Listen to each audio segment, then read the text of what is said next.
Yes, please, Sam. Thank you, Dooney. I'll just make it super quick. This question of like coordination, avoiding the two terrible outcomes of authoritarian control and chaos, and an inability to coordinate, and inability to think collaboratively about things like artificial intelligence and genetic manipulation and the environmental crisis and climate change and blah blah blah, financial, like starvation and inequality. Like, we can't think about those things, we can't coordinate.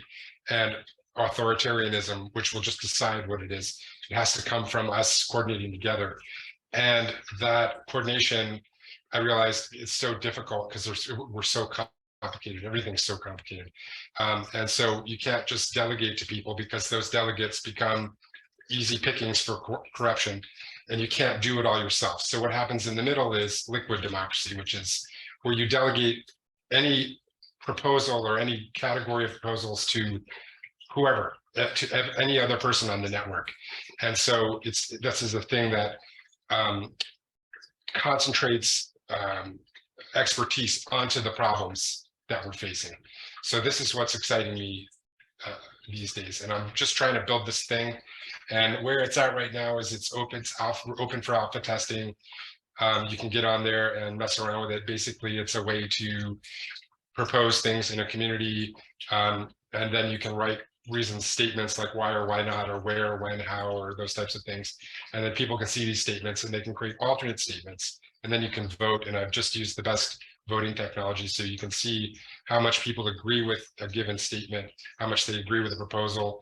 The statements help people make better proposals. So it's sense making and looking for synergistic satisfiers. So it's a way of making decisions in groups. And yeah, call me if you have a group of people that you think would like to make some decisions together.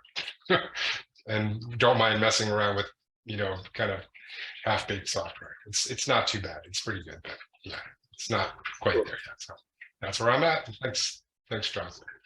Perfect. Please do put a link, or at least one, and yeah, I think we have some more talking and testing to do for sure.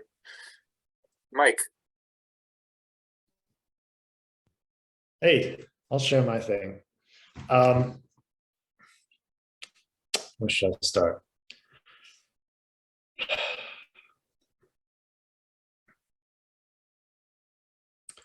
So it seems like the simplest conception of the problem that I can come up with is we have to figure out a way to trust people and institutions who deserve our trust.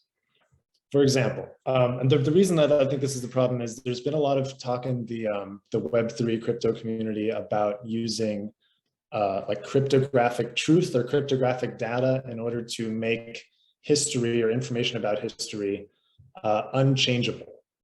For example, if you have precise, immutable records about temperatures and dates and transactions in the past, and then some politician tries to say, hey, that tries to make something up about it, well, then you can check the chain, you can check the record and correct them, and then know that they're lying.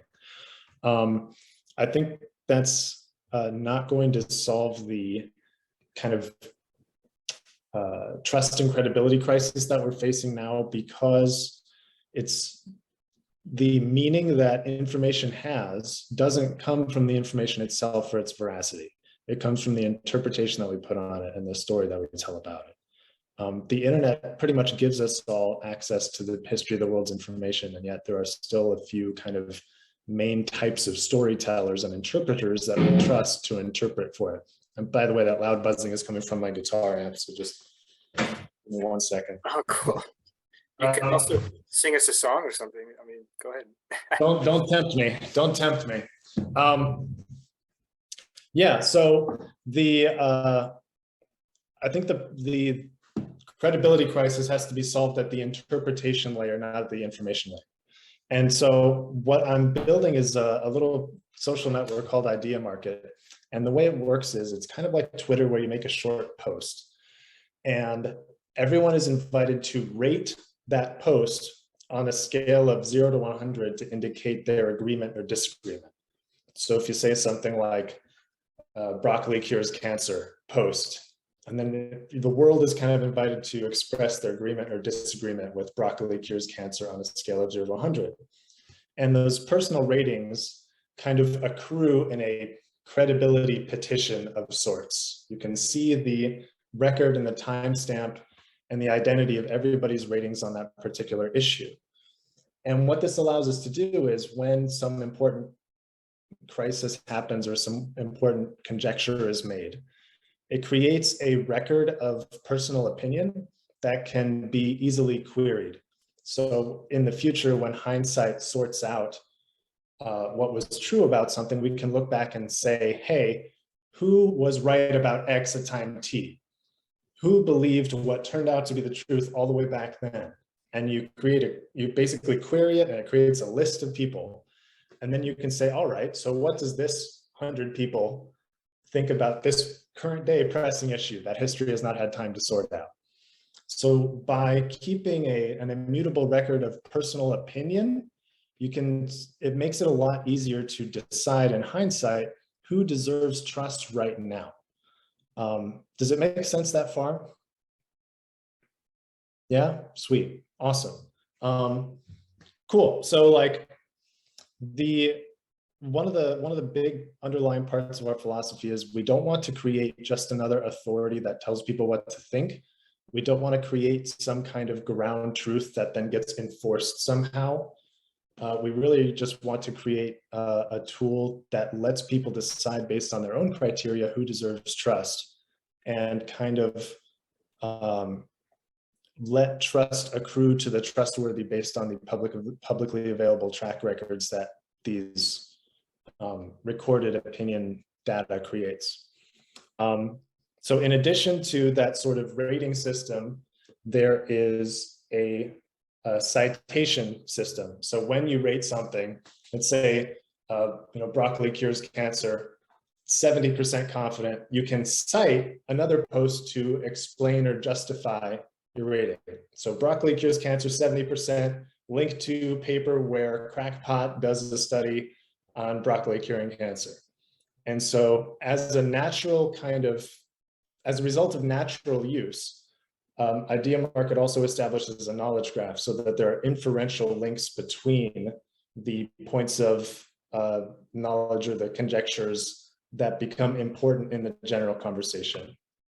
So that way, if you click the post broccoli cures cancer, it actually shows automatically all the top reasons for and against as well, and then the top reasons for and against those, and kind of creates a canonical debate. Like if you've seen Kialo, it kind of does Kialo on chain. It kind of does an on-chain collaborative knowledge graph with built-in ratings. And this kind of, collects the arguments, the best arguments for everything all in one place without having any particular arbiter deciding what's true.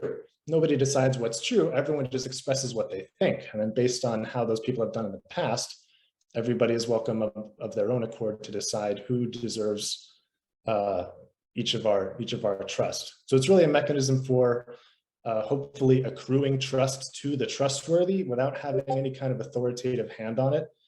And because that trust, common trust, is the vector through which information can spread.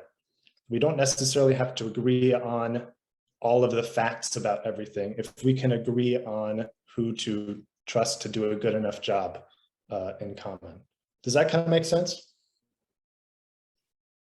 Yeah, sweet. Thank you. Charles just posted a link. It's on Arbitrum, which is a relatively new crypto protocol built on top of Ethereum.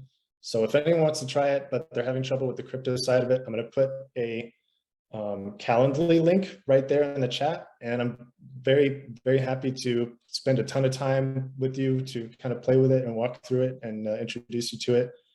And yeah, it's just a big place for a conversation to happen. And yeah, thank you for checking it out. I've written out a lot of the philosophical stuff right here in docs.ideamarket.io. So please feel free to peruse, and I'll share my Calendly link as well. Thanks, Charles. Perfect. thanks so much, Mike. Really glad you're here hanging. And yeah, and I definitely want to chat with you. I'll put a calendar. I'll grab a link because there's some overlap with what we're doing, so it's interesting. yeah, it's quite fortuitous. If it works out, I'd love to be a fly on the wall there. Holly, I'm wondering why you're still here. If you wanted to share something of what you're up to, you had mentioned the eichphresis project, but I don't know if there's something else you'd like to talk about. But yeah, you're here, so I'm glad. Yeah. Yeah, I mean, I wasn't really, I was just wanting to listen and listen in at the end, but you know, mostly I'm working on data. And so I'm really a coder developer, so I'm not much of a speaker, but what I'm doing is working for what's called Astro Protocol. And what we're doing is trying to do two things, is create a registry for geospatial data.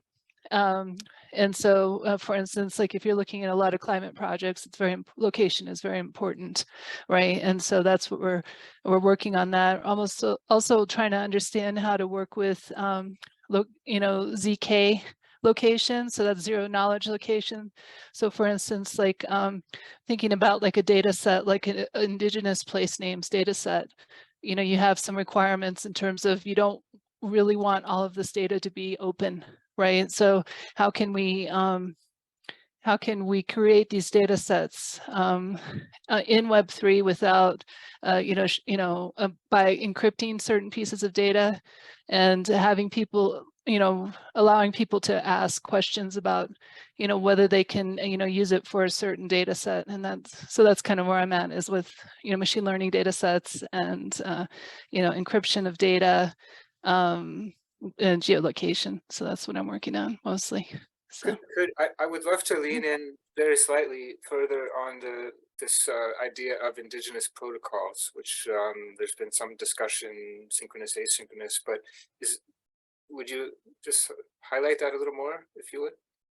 Yeah, so a few interesting books, I would say, like, there's some AI, articles that I can share, but also, Indigenomics is a new book that just came out, and this idea that, that we're trying to, there's an ethics that we're bringing to it, right? The indigenous people that is based on land and other resources beyond money, and so. I think that's an important aspect of it.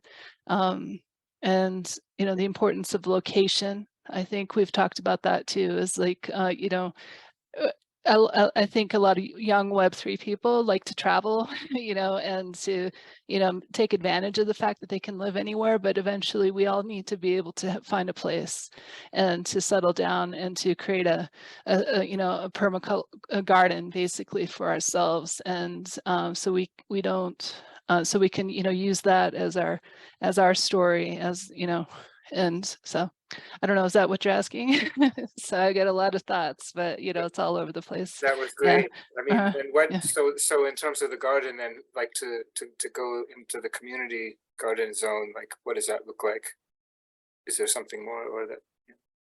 No, I think that, like, as a Navajo, I really, I'm not a true Navajo because I don't live within the 4 mountains, basically. And so there's this concept that, that there is so much history in a certain area of, northern New Mexico and Utah and Arizona that, that without that tie to the land, without me being there, that I'm not, not a full Navajo, and so I'm kind of, it's an interesting concept, that that it is very important where we place ourselves physically, and yeah.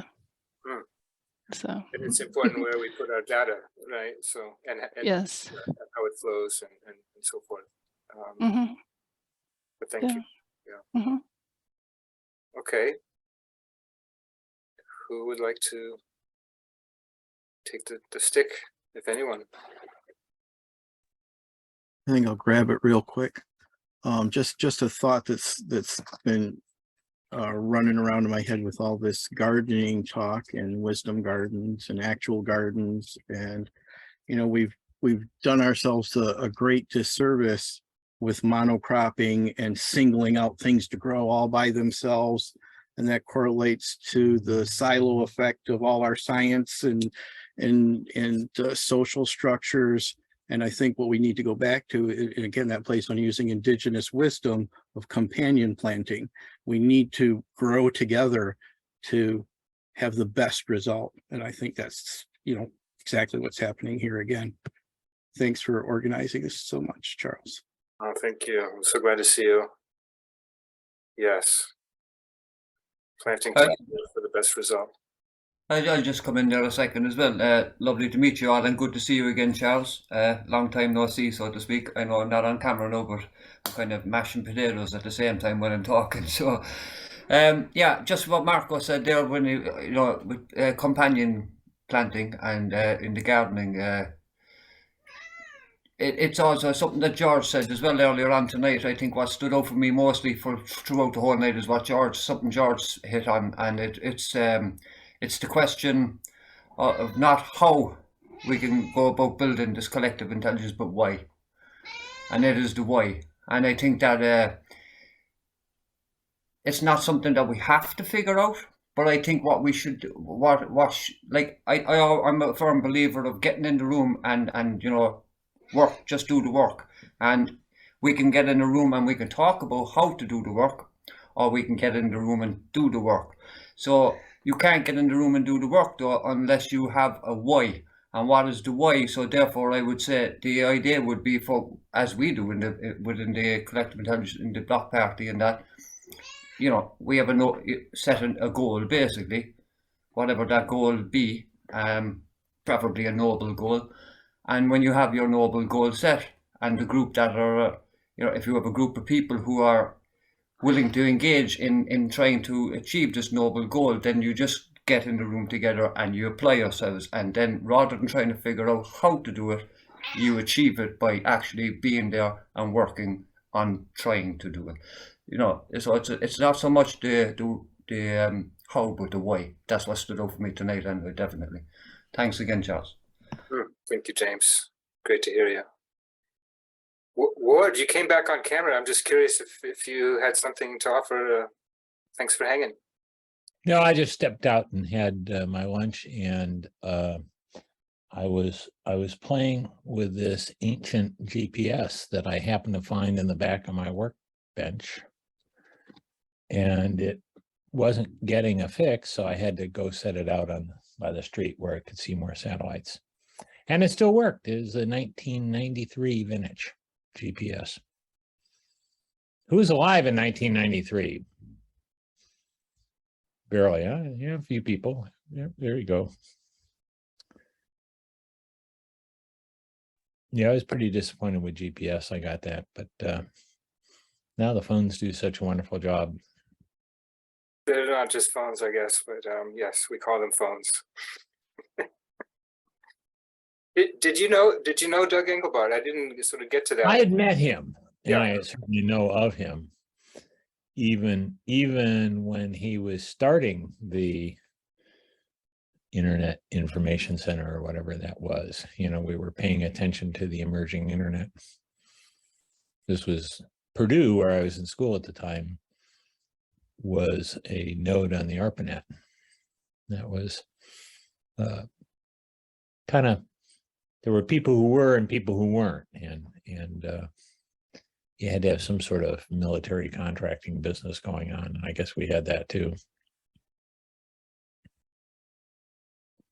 And I mean, I guess I'm curious about any interaction there or just observation. I mean, when did you sort of first become aware of what he was trying to do and also doing?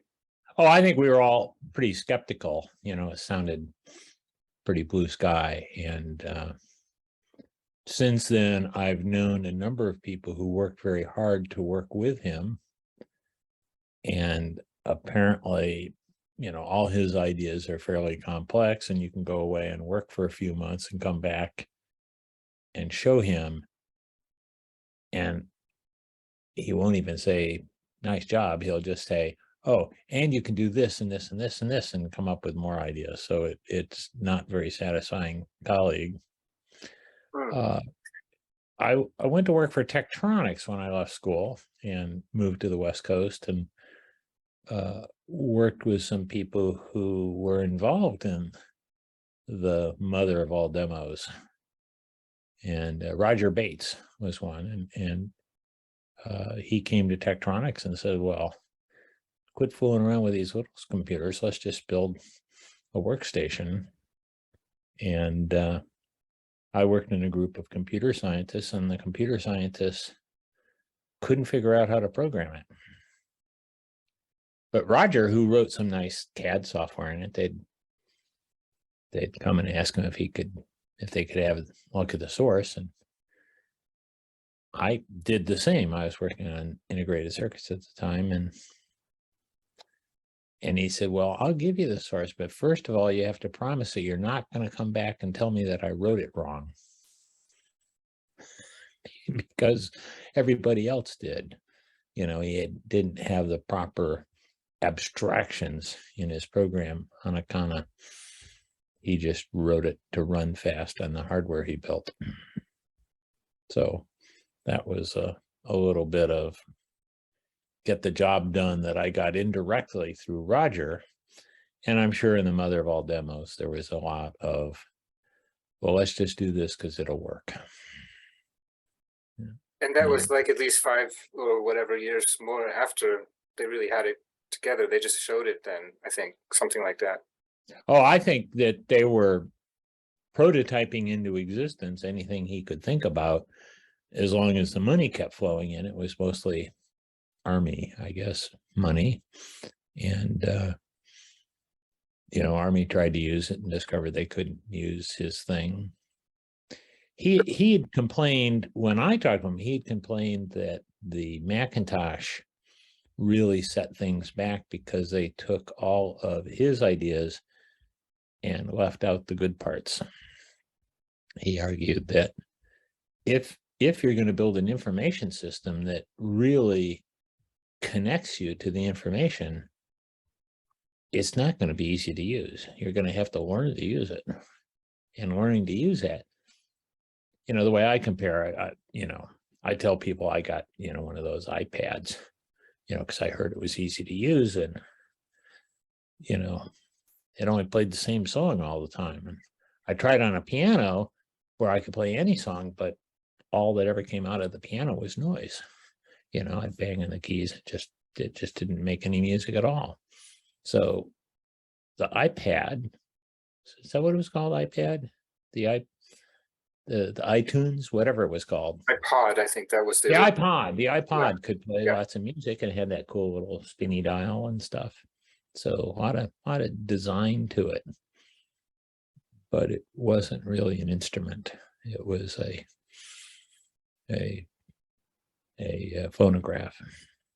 It was the visual. So that's the message I got from him. And he thought that we were all a bit lazy, or the economy was lazy, or you could only sell crippled things to the population. And there might be something to that. Wow. It just back on the military funding part, and I'm just basically on my learning journey with all this. There's a lot of information, but it seems that there was a kind of golden age window of relatively unencumbered funding when ARPANET, before it became DARPA, before ARPA became DARPA, right? And then there was more creativity and license given to innovate, actually. Well, it wasn't lost on anybody in the military that the Soviets put a satellite up before we did, and the existential fear was nuclear weapons raining down from space. And so anything that would let us protect ourselves from that vision of Stalin, had to be funded. So that's what I think really on there. And Kennedy had this speech. He says, we do these things not because they're easy, but we do these things and the other things because they are hard. And if you happen to hear the whole speech, he was talking about the other things, and the other things weren't going to the moon. The other things were having presence in space so that it would be our nuclear weapons and not the Soviets. So that freed up a lot of money. Existential. Lick, as they call him, I think wasn't he the one that was quite interested in space and sort of receiving signals beyond and so on. I believe. I know people who were in that world speak adoringly of Licklider as having unbounded vision and seeing that in others. And so I think that there are personalities that made it all happen, but it was also a bit of a club. You know, you could get into that if you were already recognized from your time as a graduate student to know the people who know the people that invite you into the club. And I guess, you know, if you're trying to figure out who's ready to do this kind of work that seems so important, I guess that sort of made sense. I think now we're in the world where, you know, computers are pretty wonderful and everybody has a pretty wonderful computer, and, you know, we're still allowed to program them. It's not guaranteed to stay that way, but that we're allowed to program these computers to make anything we want if you're willing to put up with the arcane nature of the programming techniques that have persevered, sustained, whatever the right word is, that you know, there's a lot of people who look at that and they say, well, that's crazy to do that. You know, it could be so much easier and so much more powerful. And Alan Kay was one of those, and I was kind of a subscriber to his work. Yeah. Sam, go ahead. Where are you going? Just it's almost 11 here. Thanks for being here. Yeah, I like to stay to the end of the party, but I think this time I'm ducking. No, it's all good. It's just for no worries. But thanks for having it. This I thought this was the after party. I like to stay to the end of the after party. Probably the party, what you like. Okay. You scrape me off the couch easily. But anyways, oh, good. Very good. Good to meet you. Take care. Great to see you, Sam. See you soon. Likewise, looking forward to meeting you all again somewhere. I put a link there if anybody wants to hit me up. Yeah, just send an email at sam@4b.org or .io. We'll see how, there'll be ways to follow up.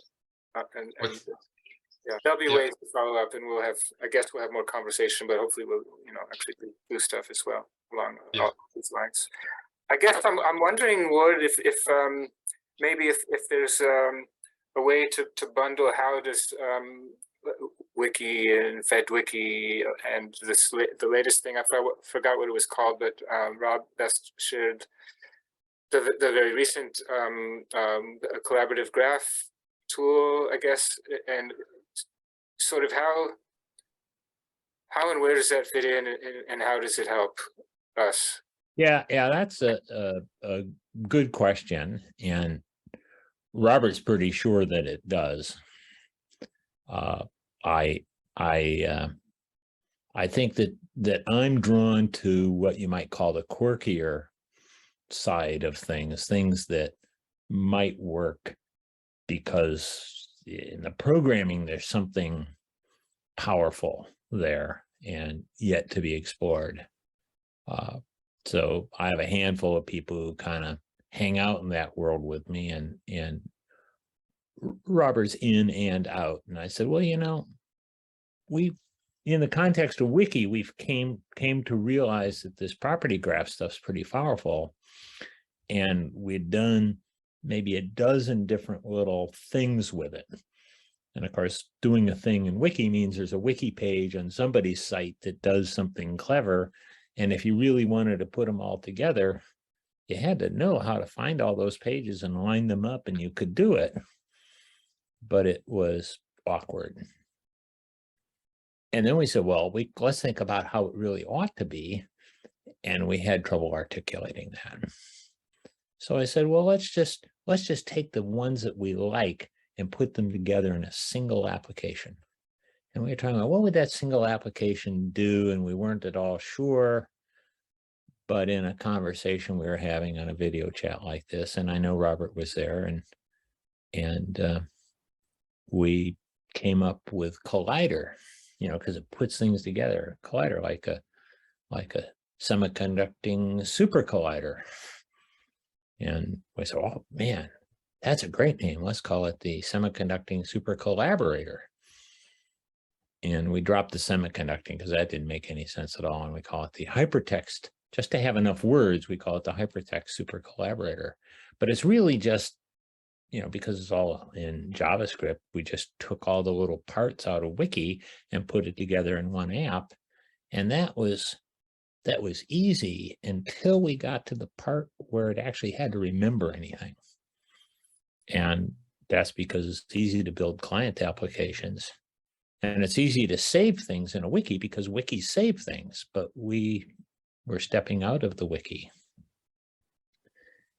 And I was talking to my son who's more into, you know, storage services. And then I said, well, you could use this or use that, or, you know, there's a lot of clones of AWS buckets, S3 thing kind of equivalents, which is becoming the web version of memory. And they all look pretty awful to me. And then I looked at Croquet. Croquet is a thing that's 10 years old, maybe longer, depending upon how you count, that is a client-to-client model sharing thing. And the idea is you have an abstraction you call the model, and any change you do to the model, you do by announcing to the network that you want to change your model. And then it reflects that event through all the models that are participating. So you end up with this thing in your client memory in JavaScript that is just the same everywhere. So as long as you can express what you want to do to your model is, you know, send a message to my, you know, and it's right there. So you got to just promise not to just touch it and do things to it, but to talk to it through the reflector network. And it's startling how well that works for this application where we say, well, we got these little graphs and we want to share the graphs around and we want to explore the mix and match capability. So that became the super collaborator. And what does it do? You know, we're kind of figuring that out. But the premise is it's a chat program, but instead of chatting in statements in English, you chat in little networks of nodes and relations, as a system thinker would expect, I guess. So I say it's the chat room for system thinkers, and then the system thinkers say, well, the relations are sort of assumed, you know. Well, no, you have to name them and put them in to be able to make a statement in graph. And so it's, in that sense, it's quirky in the sense that it's difficult. It's difficult to use until you get the knack of it. And when you get the knack of it, you say, oh, this is pretty magical, as long as you put in all the work that I just put in to learn it. And then you discover that none of your friends want to do that. And this gets back to Engelbart, and should the interface be easy, or is it okay if the interface is hard? Well, he was big on learning the language that it took, just sort of grinding it out for some days or whatever, you know, nights. He would be up nights learning he had this corded keyboard, right? Yeah. And so like that was very complicated, but he like was determined to, and I guess he wasn't totally alone, but maybe there weren't that many that got really into that, right? I don't know exactly, but yeah, the corded keyboard. You know, I did a little programming project at the mechanical engineering department at Purdue, where they had an MLAC, which was an early desktop computer, and they had built their own corded keyboard. And their advice was, don't use more than one button at a time. And what I did is I said, okay, I'll have the 4 buttons and then the thumb will be a shift key. So there were the 4 buttons and then the shifted 4 buttons. And the shift meant I'm really talking developer talk to my own program. And the other 4 buttons are to do things if you're a user of the program. So nobody in their right mind would press the thumb button unless they wanted to look at, dumps. But it allowed me to write an interactive program. While the program was running, I could say, why did it do that? And I just hold the thumb key down and do some stuff and answers popped out. It helped that the language that I needed to program in took half an hour to compile.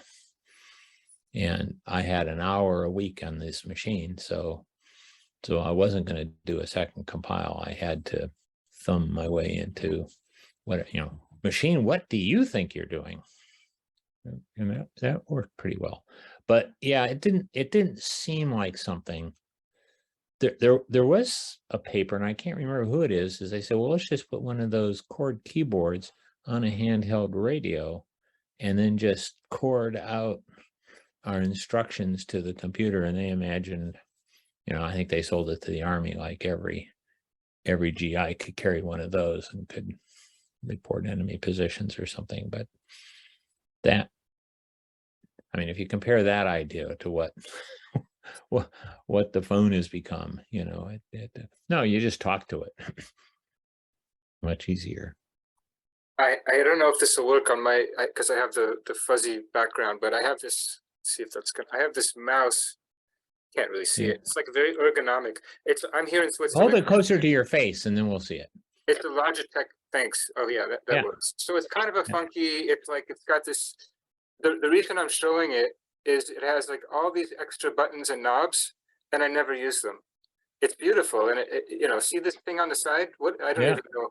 I could find out, and there's these extra buttons in here. So I just thought that just for comparison, that's like a new version of, I could learn it. Yeah. I think if you were working as a graphic designer in a space where your workspace is just filled with menus on 3 sides and you don't have enough room to work and you get the menus you use turned into that button, it could become very efficient. Thank you for that. Yes, it's the first. So it'd have to be some task that you just spend half a day on every day or a day, and then mastering something like that. It's basically what I consider to be largely Windows management. And I have these 2 monitors, which is better already, but then it's like the real estate and the navigation. It's a real challenge. One question is how do we make wallets, private keys, public keys? How do we create a new metaphor for that? Do we, because people are, that's our number one blockage, right, Mike? I guess maybe you've also had, to onboard some people in terms of, trying to get them, figured out in terms of, how to, what is a MetaMask account? What's a private key? What's all that? I don't know. Can we come up with a new metaphor for that to bring more people into Web3, or is that just never going to happen? Are we just going to have to? People are just going to have to learn it as a new concept, and yeah. Holly, you're asking about metaphors in terms of metaphors for the private key and for how Web3 works exactly. I think that problem is above my pay grade. But as the ambassador from Web3, self-declared, maybe, I think that problem of onboarding people into Web3 is so huge for the industry in general that there's a lot of money and effort going into solving it. And for people who are working on solving a specific problem within that, such as collective intelligence or something like that, my policy has generally been letting the people who work on onboarding full time to focus on the onboarding, and we just be ready when they get it done. That's been working for me. I'm also optimistic because the NFT craze has brought a lot of people into the Web3 space and familiarized them with the technology who otherwise would not have been. So we're getting a lot of help from major corporations and general weird little trends to promote onboarding at a far more effective scale than we would be able to if we spent half of our energy on that. So I feel somewhat confident expecting people to have some kind of greater facility with Web3 than they do now within the next couple of years, especially also since wallets and browsers are getting very good at abstracting away the wallet signing process, the transaction signing process. So there's kind of a range of ways to handle that, and it's being worked on a lot. And the question, I guess, becomes, where exactly is the trade-off between ease of use and the specific benefits that only on-chain information can provide and the security that can provide? I definitely think there's a case to be made that in lots of social network contexts, it doesn't matter that much whether you're on chain. But when it comes to organizing common knowledge itself, or iterating on common knowledge itself, making points of reference and points of inference that huge numbers of people are going to be referring to and very important decisions are going to be made based on, I think for those kinds of situations, we really do need the security of a blockchain, because that's going to be the battlefield that nation states play out their propaganda on. So there are some use cases where that having the technology backing it is less important, and some where it's more important. And I think it'll get handled. I hope that helps. Yeah, that makes a lot of sense. I think a lot of people, I mean, for me, it's a lot easier for just to have somebody create a Coinbase account or something, you know, because then I at least feel comfortable that they're not going to lose all their funds, you know, by accidentally, placing their private key out there or something. But they really need to take that step to, a public blockchain to be able to, really avoid those issues that you're talking about in terms of the centralization that happens with Coinbase or, some of these other, larger, these other, non-custodial or custodial accounts, I guess is what they are. Yeah. So anyway, I think it's just a matter of we're going to have to explain to people what a wallet is, what, what accounts are, and how this all works. So anyway, could you describe that in a property graph? If it's a system, would it fit, or is it more kind of a vision thing? Are you asking me? I'm not a crypto person, so I don't know this stuff. Yeah, I think the question. I read the what was it, the RSA paper, 30 years ago, and public key made sense then. And I think it served us well, but the blockchain maybe less so. Yeah, I mean, the challenge that Holly was asking about has more to do with, well, even if we can build this, how do we get people to use it, given that it's harder to use than Twitter, harder to use than an app that you just sign up with your email address or something like that. Well, I want to point out that Wikipedia is pretty successful, and it doesn't require any identity at all. Yeah. I don't think. How do they do that? Well, they're on web 2, and I'm not a. Well, wrong web. So I'm not a coder, so. Well, they're TLS. They made things easier, but and Tor. I mean, most of the drastic majority of Wikipedia use is from reading rather than from writing, right? Mm-hmm. And except for all the writers, they love it. Sure, but they have the enthusiasm and the activation energy to learn what they need to learn in order to be able to write. Yeah, most of them are high school kids.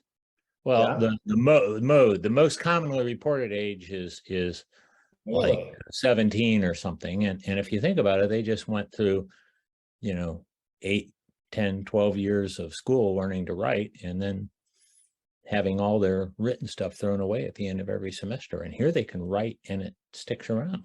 That's pretty phenomenal. That is motivation to somebody who bothered to pay attention through middle school and high school.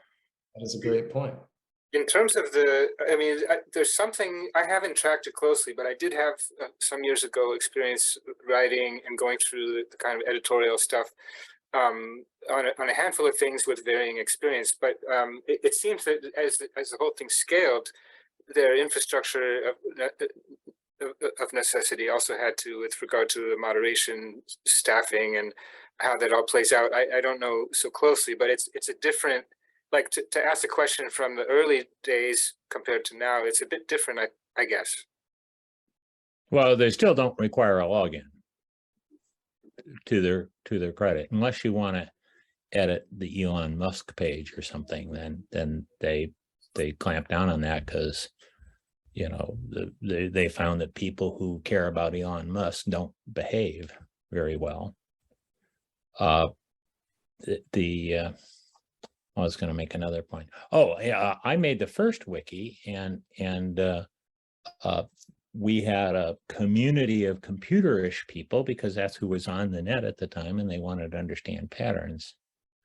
But every now and then somebody would write something about guns or abortion, and I just erased it immediately, because I knew that what I had designed could not resolve the hatred that surrounds around those two subjects. So as long as we were talking about the command object or the visitor protocol, you know, we could behave like adults, but not guns and abortion. And somehow Wikipedia, for all their management, their attention to references, for example, from credible sources, can talk about guns and abortion. You know, so that's to their credit, and do it in 30 different languages. So that, I don't even know how to do. That's phenomenal. So I think they're covering a lot more ground than most web dreamers. It's More ground than I covered, that's for sure. It's a shining example. What do you mean more ground than you cover? I don't know what did you mean by that? Oh, my wiki was small, and it was only because I had a willing community that made it into something. Their wiki is large and has evolved with the times to become something that most of all is multilingual. I wouldn't do that, because an American, I only learned one language, it was the language of the settlers who settled the country.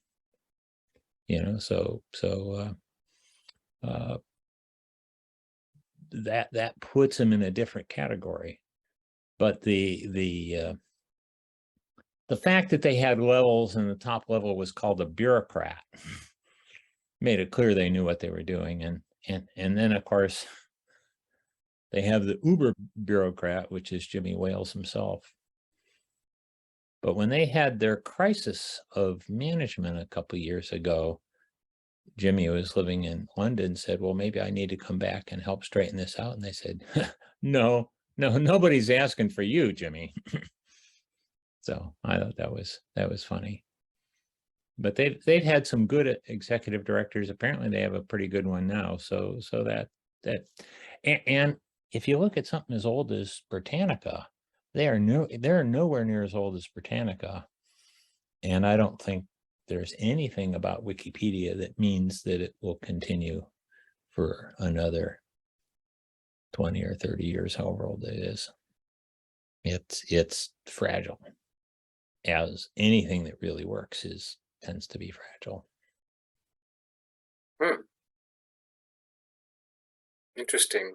I don't know.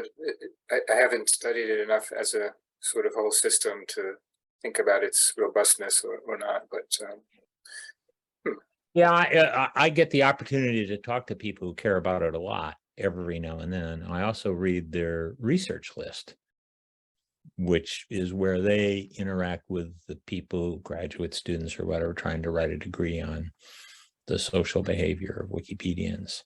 And so there's lots of theories being produced, and most of them recently about why is Wikipedia so racist and why do they hate women? And then you think, well, it's just these college kids writing it. they're probably pretty frustrated because they haven't had a date and maybe hate women. Or maybe it's just an omission in the literature. You can't find any references in reputable sources that say anything nice about women, and that's because they're all owned by men. It says something about the moderation and stuff. I'm wondering if just back on the, let's say, blockchain, Web3, these terms are limiting, I think, but maybe just to indicate, and the commonality of your work with the decentralization aspect, and maybe say something about the FedWikians also as a culture or a community. Yeah, I because I distributed some wiki software and people would make wikis, and they would find that if they walked away from that wiki for a summer and came back in the fall, they would find it had been trashed. And that's because the people who were selling website optimization had to bump the reference counts to get the Viagra to sell. And they would find sites that were user generated and run robots against them to fill them up with trash. And so I thought, well, how about if you want to participate in a conversation about Viagra or whatever you want to talk about, that you set up a server and pay to have the disk space backed up and participate at that level. Just put up a server and then we'll use Creative Commons to talk to each other. And that turns out to not be such a great idea, mostly because having sites talk to each other is what the fraudsters do, or the surveillance. We look like unwanted surveillance. And so pretty much everything that has happened in the last 10 years has been to try to make it harder to talk to each other, client to client. And, just the whole notion of cores, that you have to do this elaborate header stuff just to be able even to fetch a page. I have a page full of JSON and you can't safely read it because what? It might infect your computer with, I don't know what I could do to your computer if you read my JSON, but no, you have to have permissions to do that. And TLS is another nightmare. That is, to my mind, strictly security theater. That people, that it's like if you had an HTTPS address, you're part of the small and elite internet instead of the old and public internet. And in the small and elite internet, you're supposed to feel safe because you could talk to your bank that way.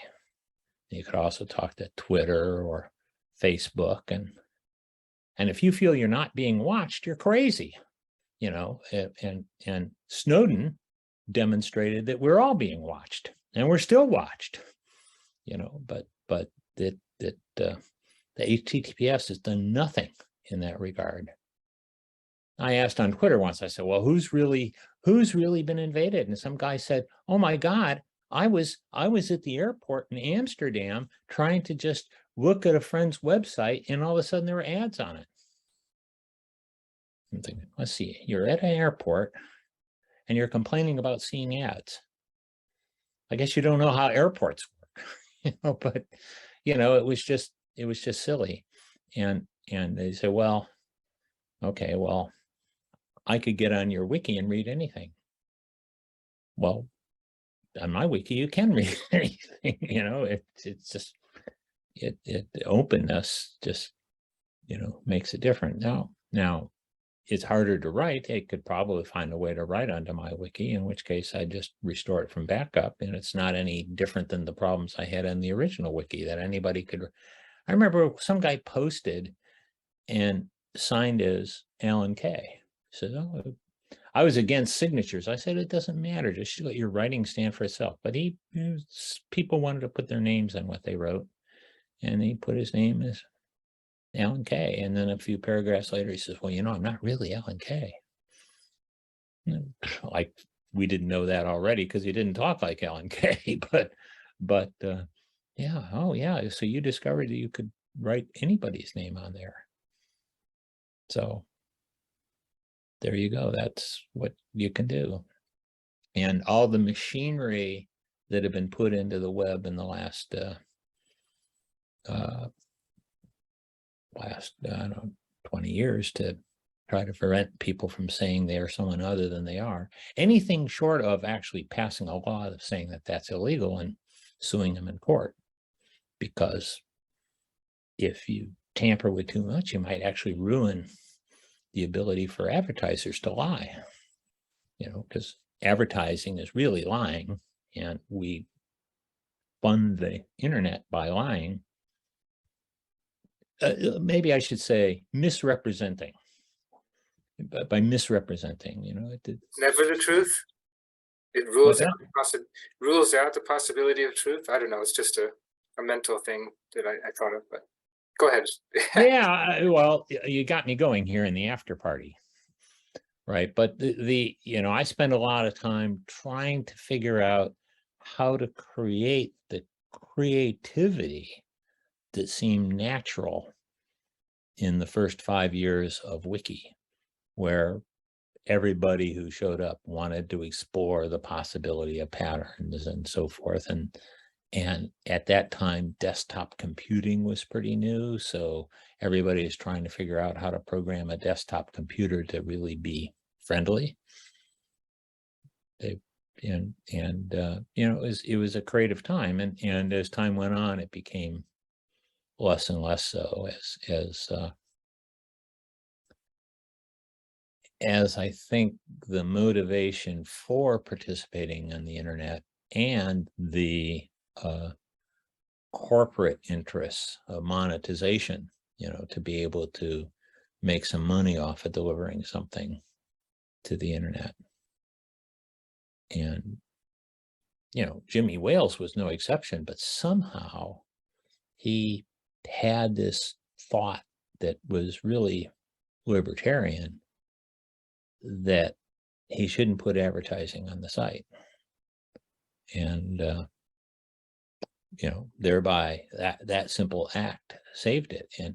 And probably because he thought he could make more money some other way. But, you know, it's a quirk to stand away from making money. So I can't resist the temptation, since we got this far. Like, then what's, I don't know if you want to offer it as a guess, a prediction, or just the possibility space of what's the nail in the coffin if it's too fragile. Like, I don't know if there's a quick way to say what you see, because you have. Yeah, you know, there are smart people working on lots of stuff, and I kind of found my way into this croquet thing. And croquet is interesting because there's no server. There's a network, and smart networking people have worked on the network, but it, you know, if you and I are sharing stuff, it's like immediate. And if we both walk away, it could be gone. So I put in a facility, and what we've done there, say, well, if you see something you like, download it, save it, you know, put it on your own disk where you can keep an eye on it. And the industry, for whatever reason, is trying to move away from that idea of actually even having files. You know, it sounds like, why would you want to have files? Like, we can save your files for you better than you can. You'll lose them, you know, so upload them to us, you know, and we're so no, download them, you know, so we're kind of download oriented instead of upload oriented, and that fits well with croquet. So of course they're looking at, you know, having kind of a broadcasting thing So there could be an event and a lot of people are doing things in the event, but mostly people are there to watch the other people doing the events. And you can kind of go stand out on the playing field if you want to watch it that way, because you're in a three-dimensional space. But that the network traffic is kind of going from a broadcaster out to the audience. And, they're not to that point level, but I think that that's the only model they can see where that actually grows to become dominant. And I think that I think that the network is, I basically am under house arrest because I won't go outside for fear of catching the corona. And still do, as an old person. So the internet's been good to me, but I would say that I don't have a community near as big as I once did because the community has gone off and done other things. The original community basically said, well, gosh, I put all this work into this pattern stuff, agile computing and stuff like that. I'm a consultant. I better go out and do some consulting. And as a consultant, it didn't make sense for them to make my wiki more of a place. They needed to enter the blogosphere and make their own space, stand for them. And I encouraged them to do so. But that so I think wiki as a thing was a period in time. The internet showed up, the computer people had the internet before anybody else. They wanted to talk about how computers are changing, and computers changed. And, I could be in any office listening to computer programmers talk, and it only a couple of minutes before they'll drop a word that was coined on that wiki, so it was very influential in that regard. But I think that what I'm trying to do is kind of reinvent that by being more like the old internet than inventing a new kind of internet. More like the blogosphere. The only twist we have is we say, well, yeah, it's going to be like the blogosphere, except that we can put data and share data that way. And the data that we've fallen in love with recently is these property graphs. And I think they're pretty magical. And if you think about it, a property graph with its nodes and relations feels like a little miniature wiki. So I think that there's something that I find attractive about it. I'm not alone. But there is a knack to it too. And just as wiki made hypertext a little easier than the hypertext experts, the stuff we're doing with property graphs is a little easier than most people who are properly trying to do property graphs, as opposed to, something that links stickies together or something. So sometime, probably now is not the time, we should kind of look at together the little idiomatic UI that lets you off the cuff create property graphs. And it helps to, like so many things, it helps to have a subject. If you have a subject area, and one of our community guys, Mark Pearson, is very interested in how neighborhoods organize for action to get things done, since they're not being served by their government or commercial interests. They got to do it themselves. And how do they organize to get things done? And he has a structure that he likes to put over those sort of relationships that involve what do people do, what do the organizations that they create do, what are the actions that they perform, and what are the ideals that hold those together.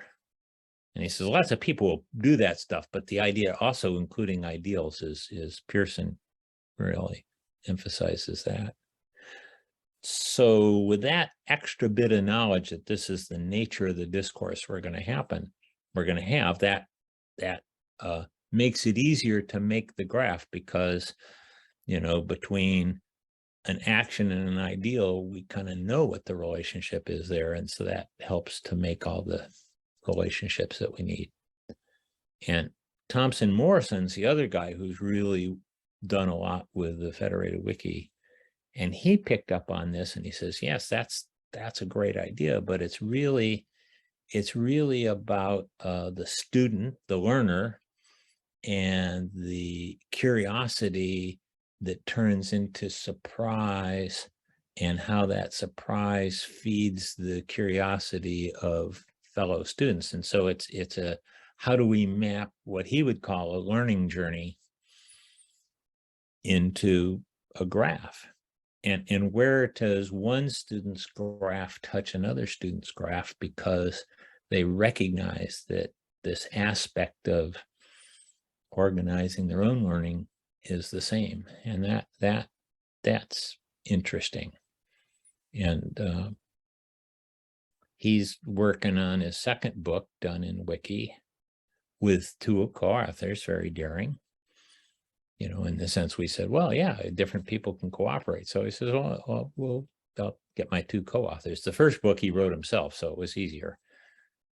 And so they got this part where they finish the individual stories, but they have this collective pool of pages, all kind of linked various ways, that they call the garden.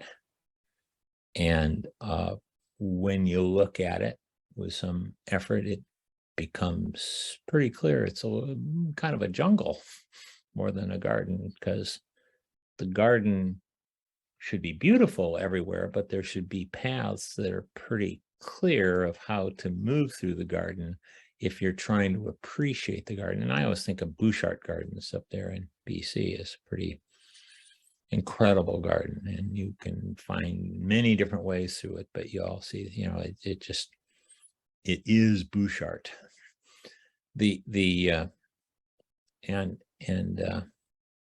So this idea of having a kind of a schema, an implied schema that you can step away from if you want to, but where you say, well, okay, you've talked about this. Now, how does that relate to this? You're creative, but what did your creativity lead to surprise? What was the surprise that you know, or maybe more than one surprise? How do they link together?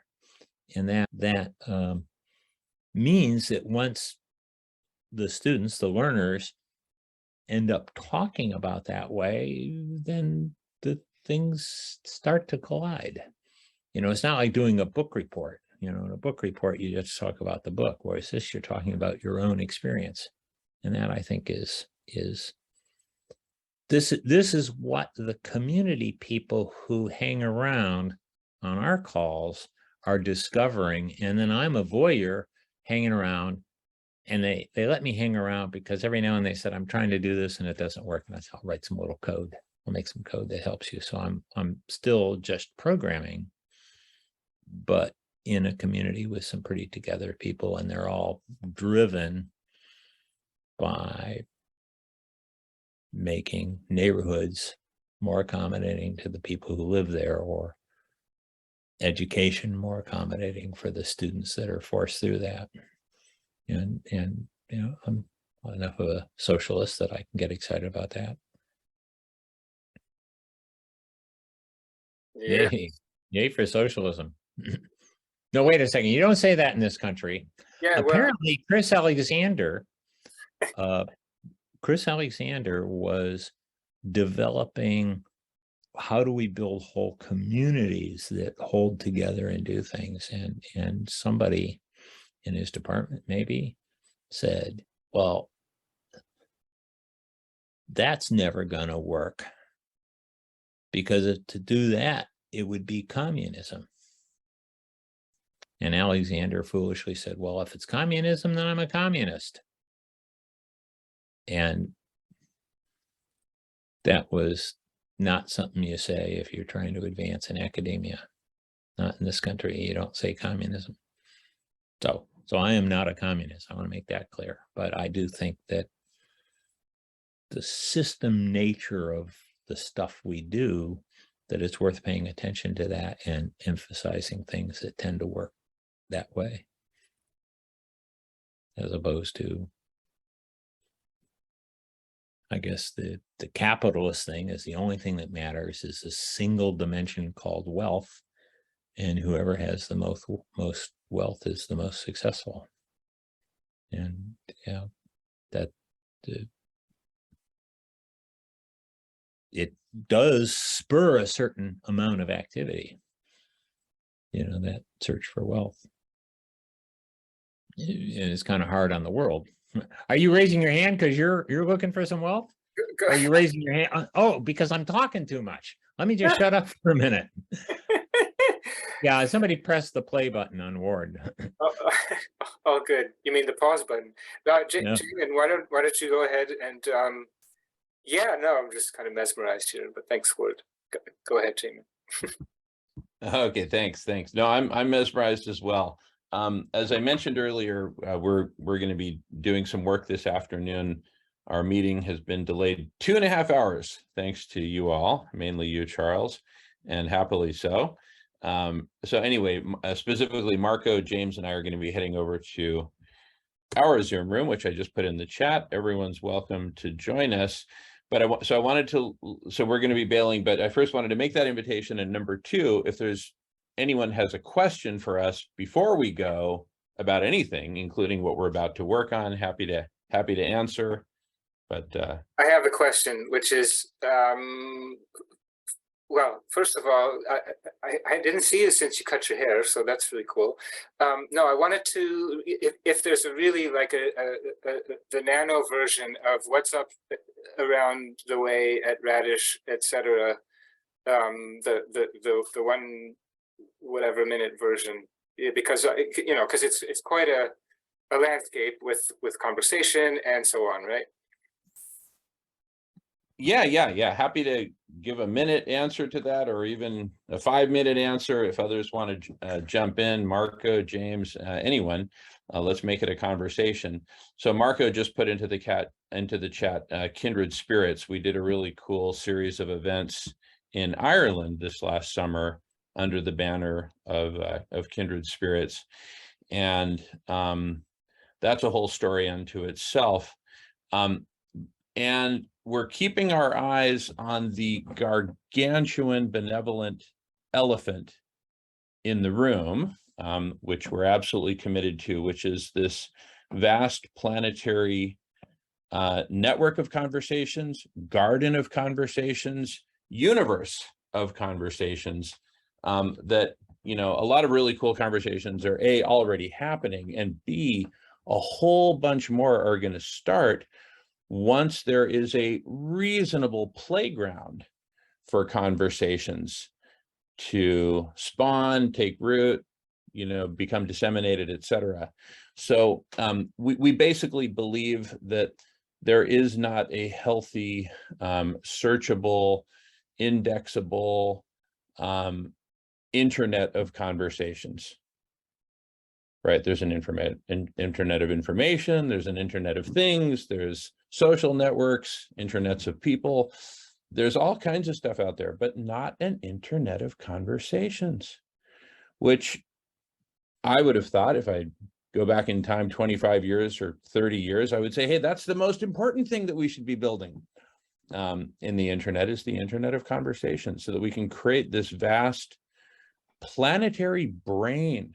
So my mental model is, there's a whole bunch of neurons in each of our brains, right? And these neurons are connected by synapses, and it's really all these connections and firings and all that takes a bunch of, pretty simple bit-like processors and turns it into something absolutely genius, which is a human being. Well, what if it's like a fractal and we expand out? What if at a big macro level, instead of dealing with individual neurons, we're dealing with individual conversations? And just like a neuron fires and then all these other neurons get the message, what if a conversation fires some conclusion, some synthesis, some invitation, something, right? Some document, whatever. And that firing is received by other conversations, neurons, mega neurons in the network, and so on and so on. So I think we have been beckoning for this planetary collective human intelligence, collective super intelligence. I believe we've been beckoning for this for quite some time, but haven't quite put it together yet, what it's going to take to accomplish that. We think we're fast on the trail of finding that thing. In fact, we think we found it, and that's what we're going to talk about in this next meeting. Yeah, go ahead, Charles, go ahead. Will it be, or can it be wise? That's my question, just to further provocation, Jamen. Can it be wise? What about the collective, super wisdom, or wisdom's already super, but I don't know. I'm not no longer down with collective intelligence, but go ahead. I think the wisdom will be an emergent property that will be inevitable. That the best wisdoms will bubble to the top, and then that's my belief. I didn't catch that why exactly, but I guess I'll take your word for it for now. I could be wrong, but I mean that's just what I think. So it's not my word; it's my belief. But anyway, we're gonna set about building this thing, actually, literally right now today. So if you want to be a part of it, join us. I'm not trying to poach people from this meeting. It's all good. Enjoy, guys. I won't be myself following there, but anyone else who's still here is welcome.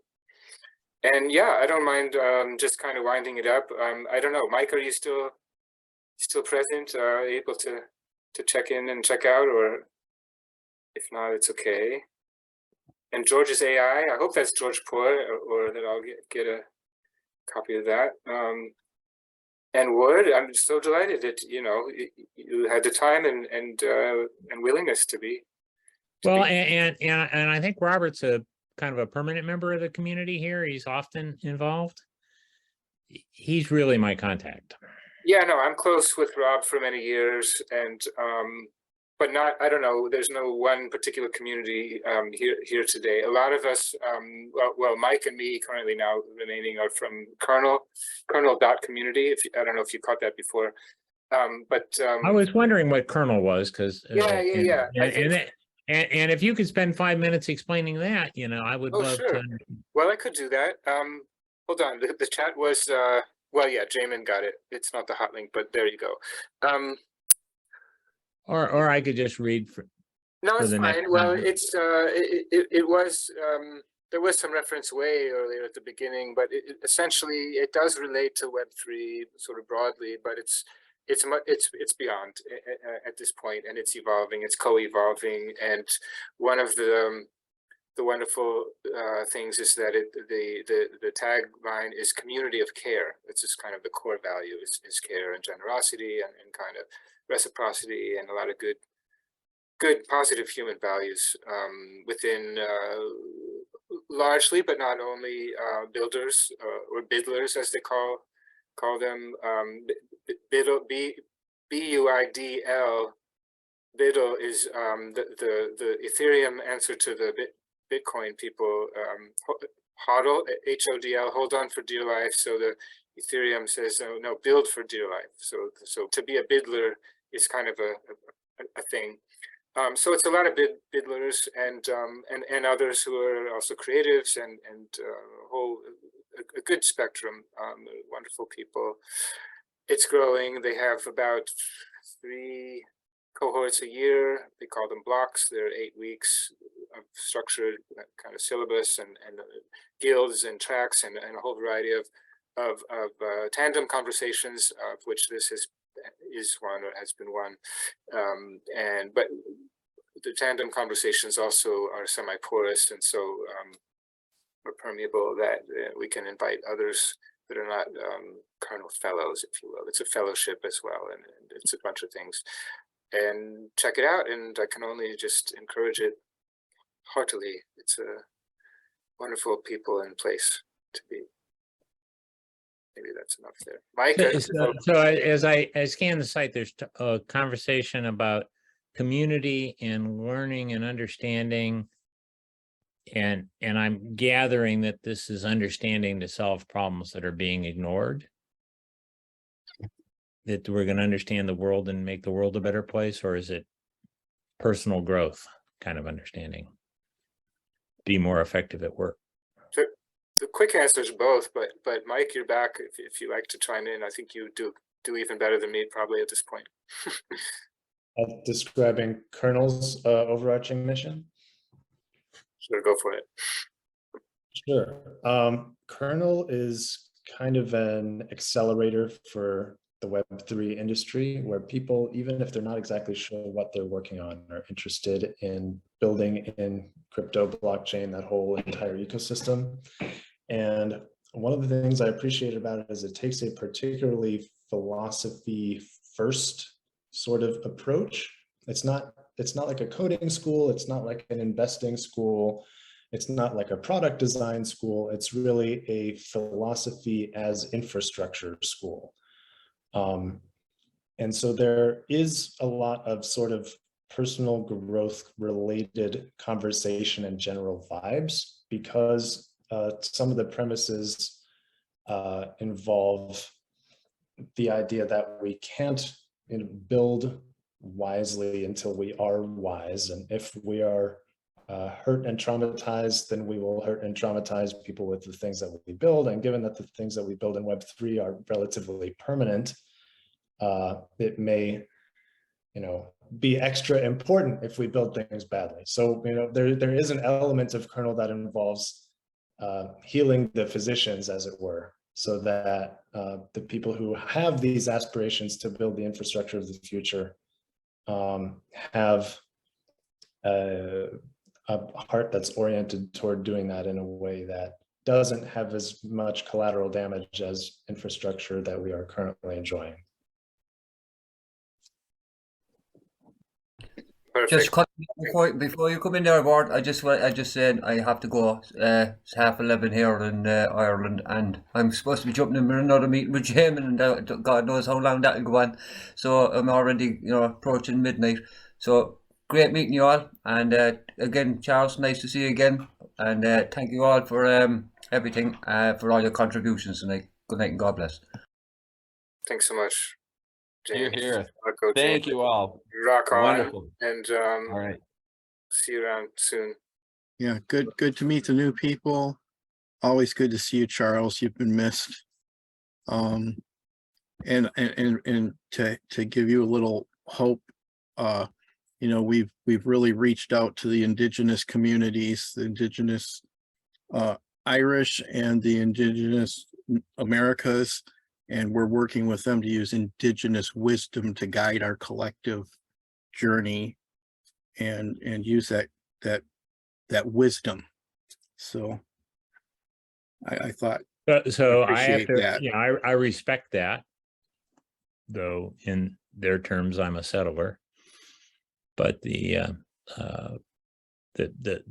understanding how,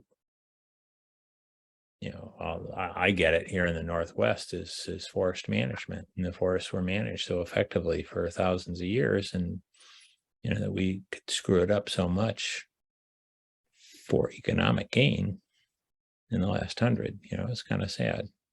So I see a lot of that kind of thing as a system that was working. No shortage of warfare in those days either, but it was probably honorable warfare. So I think that is probably the source of more reflection on my own as I pay attention to that, and Mike, I was bashing on crypto, but everything you said about thoughtful application of technology, I'm all for it. And you're probably a deeper thinker than I am, so I'm not going to lead that charge, but I do admire it. So somehow between the past and the future, we can better what we have here. That's And where we thanks are. for allowing me to show up. Between Charles. the past and the future is exactly where we are. And I think I Yep. just wanted to underscore what Holly was sharing in terms of the indigenous protocols, efforts, or orientation, awareness. So I think that's just a wonderful place to leave it here for now. And thank you so much, everybody who's here, still here hanging and stuck it out through the afterflow, and everyone else who's listening back. Much love. Bye-bye. Thanks, Charles. Thank you. Thanks, Charles. Thanks, Ward, Mike, everyone. Just gonna grab All that here. See you all soon. See you.